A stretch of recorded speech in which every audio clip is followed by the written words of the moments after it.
Morning friends. तो आज हम world of science chapter number 3 be safe class 5 की पढ़ने जा रहे हैं। तो चलिए जल्दी से अपना चैप्टर शुरू करते हैं।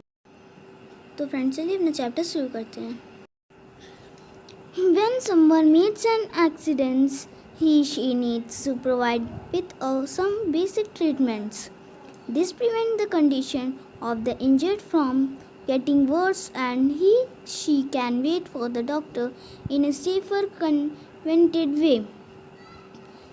So we are saying that अगर किसी को जैसे कोई किसी एक्सीडेंट से मीट होता है, इसका मतलब क्या है, कोई जिसे एक्सीडेंट हो जाता है तो उसे जो भी रहता है ही और शी, चाहे वो लड़का हो या लड़की हो, उसको कुछ ट्रीटमेंट चाहिए होती है। जैसे आपको कभी चोट लगती है, आपको थोड़ी सी चोट लग जाती है तो आपको पहले ही आपके घर ही में कोई ट्रीटमेंट मिलती है, तो उसी को हम लोग फर्स्ट एड कहते हैं। This prevent the condition of the injured from getting worse and she wait for the doctor in a safer and convenient way. तो ये प्रिवेंट करता है, हटाता है इस कंडीशन को, जो हम इंजर्ड हो जाते हैं तो वो हटाता है इस कंडीशन को गेटिंग वर्स, उसे ख़राब होने में, और she can wait for the doctor in safer and convention way, और तब तक वो उसी कंडीशन में बैठा रह सकता है और सेफ भी रह सकता है। This essential treatment is very important. ये एसेंशियल ट्रीटमेंट जो होती है ये बहुत ही ज़्यादा इम्पॉर्टेंट होती है। First aid, the essential treatment that is provided to a patient or a injured person before the arrival of a doctor is called first aid. जो एसेंशियल ट्रीटमेंट होती है जो प्रोवाइड की जाती है पेशेंट को, एसेंशियल ट्रीटमेंट मतलब जो हम अपने आप से, जो हमारे घर में जो सामान होता है, जैसे आप यहाँ फर्स्ट एड देख सकते हैं, तो ये जो फर्स्ट एड होता है इसमें जैसे हम जो ये हम लोग के घर में होता है और इसमें से हम कुछ भी लेते हैं और जब उसे चोट लगती है किसी को भी, तो हम लोग उसको जब देते हैं तो वो डॉक्टर नहीं देता, हम लोग जो देते हैं, और जब उसे लगती तब देते हैं, तो वो अचानक से जो हम लोग देते हैं ट्रीटमेंट, उसी को हम लोग फर्स्ट कहते हैं।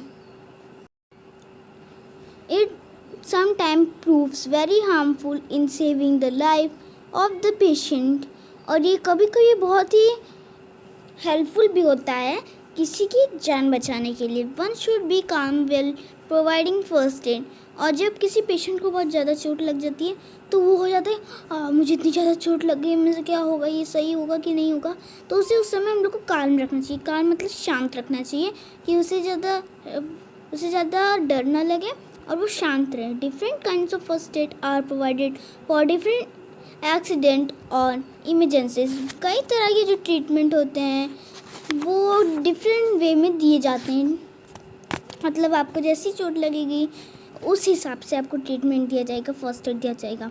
सम आर एक्सप्लेन बिलो, तो यहाँ कुछ एक्सप्लेन किए गए हैं, तो हम लोग को बताया गया है कि कैसे किस किस कंडीशन में हम लोग को कौन कौन से ट्रीटमेंट लेने चाहिए। तो फ्रेंड्स यहाँ क्या है, first aid for nose bleeding. Some people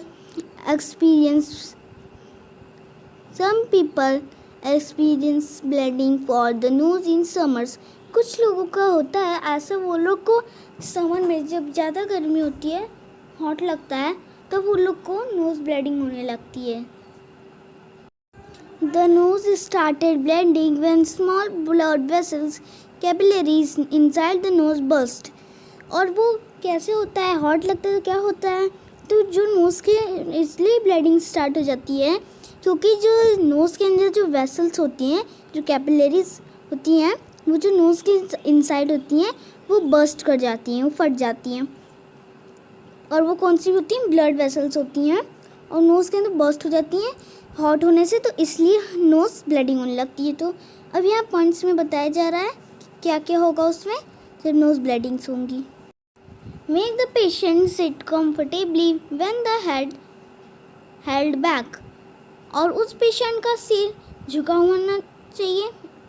जैसे आप यहाँ देख सकते हैं, उस पेशेंट का सिर ऐसा होना चाहिए।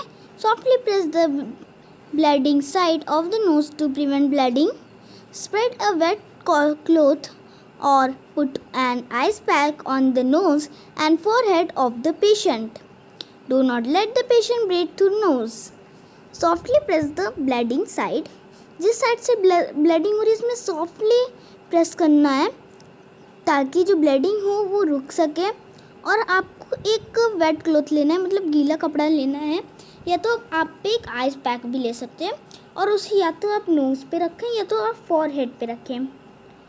और आप उसे, क्योंकि आपका शरीर जो रहता है वो हॉट हुआ रहता है, तब हम लोग क्या करना चाहिए, फिर फॉरहेड पे रखें ताकि थोड़ी ठंडा हो। और फिर हम लोग को नोज़ से ब्रीथ नहीं करना है, हम लोग को किससे ब्रीथ करना है, माउथ से। Make him breathe generally through the mouth till the bleeding stop. तो हम लोग को उसे माउथ से ब्रीथ करने देना है जब तक ब्लीडिंग स्टॉप नहीं हो जाती। Call the doctor if bleeding persist for a long time. और आपको डॉक्टर को कॉल करना है अगर ब्लीडिंग रुक नहीं रही है और ब्लीडिंग होती रही है। तो आपको पहले क्या करना है, आपको पहले पेशेंट को कंफर्टेबली सिट रहने देना है और हेड उसका बैक रहना चाहिए और सॉफ्टली प्रेस करना है। जिस साइड से ब्लीडिंग हो रही है उस साइड आपको प्रेस करना है ताकि ब्लीडिंग रुक सके। और आपको एक वेट क्लॉथ लेना है और उस पर आइस पैक या तो आप आइस पैक रख सकते हैं या तो वेट क्लॉथ रख सकते हैं, वो भी नोज़ भी या तो फॉरहेड मतलब माथा आपका, तो वहाँ पे आपको रखना है जो पेशेंट हो उसको। और उसको नोज़ से ब्रीथ नहीं करना है, उससे किससे ब्रीथ करना है, माउथ से। और हम लोग को डॉक्टर को कॉल करना है जब ब्लीडिंग रुके ना और होती रहे। First aid for sprains. जब स्प्रेन्स हो तब हम लोग को क्या करना चाहिए, जब किसी को मोच आती है तो हम लोग को क्या करना चाहिए, when the tissues of the muscle around और जॉइंट आर टॉर्न। जब जो टिश्यूज़ होते हैं, हमने टिश्यूज़ तो पढ़ा ही है, तो टिश्यूज़ होते हैं और मसल्स के पास जो टिश्यूज़ होते हैं, इसका मतलब देखिए जैसे आपका एक जॉइंट है जहाँ पे जॉइंट हुए रहते हैं, तो वहाँ उसके पास जो मसल्स होती हैं और जो मसल्स के जो टिश्यूज़ होते हैं जब वो टॉर्न हो जाते हैं, मुड़ जाते हैं, they cause a massive pain, वो बहुत ही दर्द होता है उससे हम लोग को। This stage is known as sprain. यही स्टेज जो होता है उसे हम स्प्रेन कहते हैं। It cause swelling around that particular part. और वहाँ का एरिया जो होता है वो स्वेल होने लगता है, मतलब फूलने लगता है।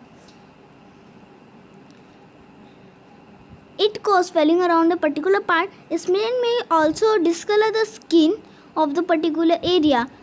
स्प्रेन क्या होता है, जिस भी एरिया में स्प्रेन आई रहती है वहाँ उस जगह का जो कलर होता है, उस पार्ट का, हमारे बॉडी का वो पार्ट डिसकलर होने लगता है, मतलब उसका कलर चेंज होने लगता है।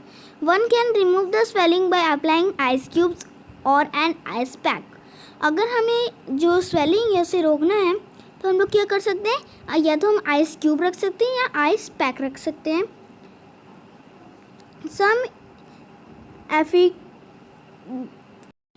Some effective creams and sprays are available in the market which can be used to get relief from the pain and swelling. कुछ इफ़ेक्टिव क्रीम भी होती हैं और स्प्रेज होते हैं जो अवेलेबल होते हैं मार्केट में। क्रीम्स और जो स्प्रेज होते हैं वो मार्केट में अवेलेबल होते हैं, तो हम लोग वो लेके अपनी जो पेन है उससे छुटकारा पा सकते हैं।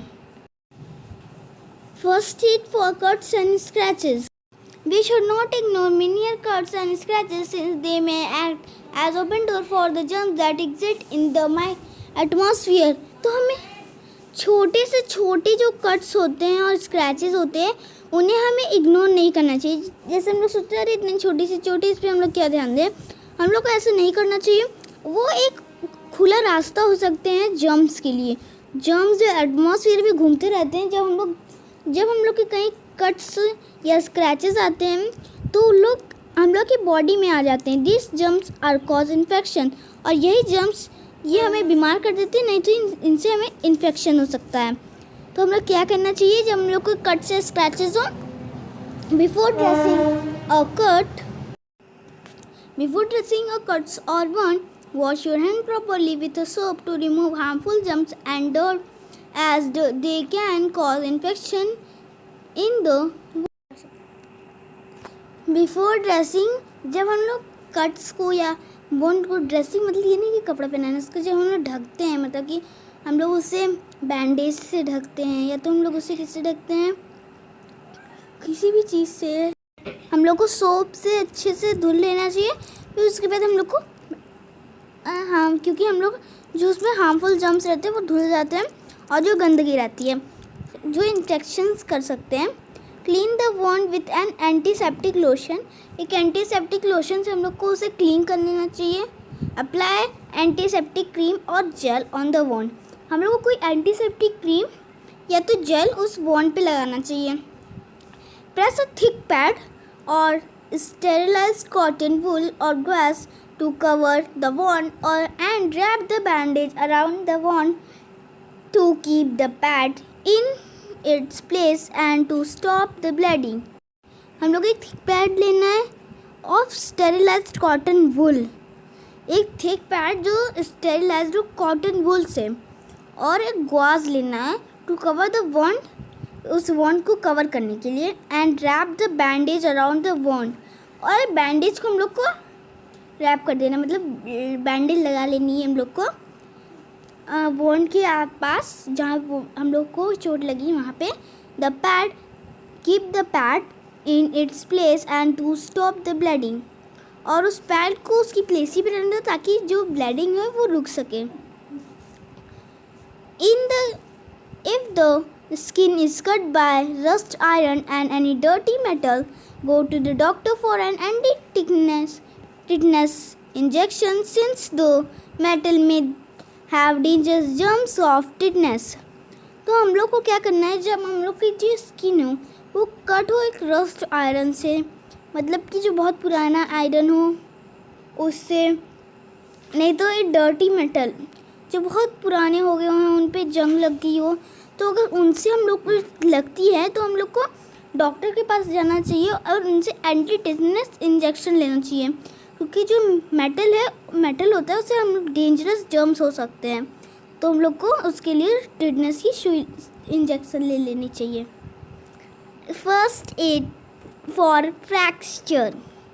When there occur a cracks on when bone get broken, जब हम लोग का जो कोई भी बॉडी का पार्ट होता है उसमें क्रैक आ जाता है, नहीं तो जो बोन होती है वो टूट जाती है, ब्रोक हो जाती है, तो हम उसी को फ्रैक्चर कहते हैं। A fractured bone cause a lot of pen.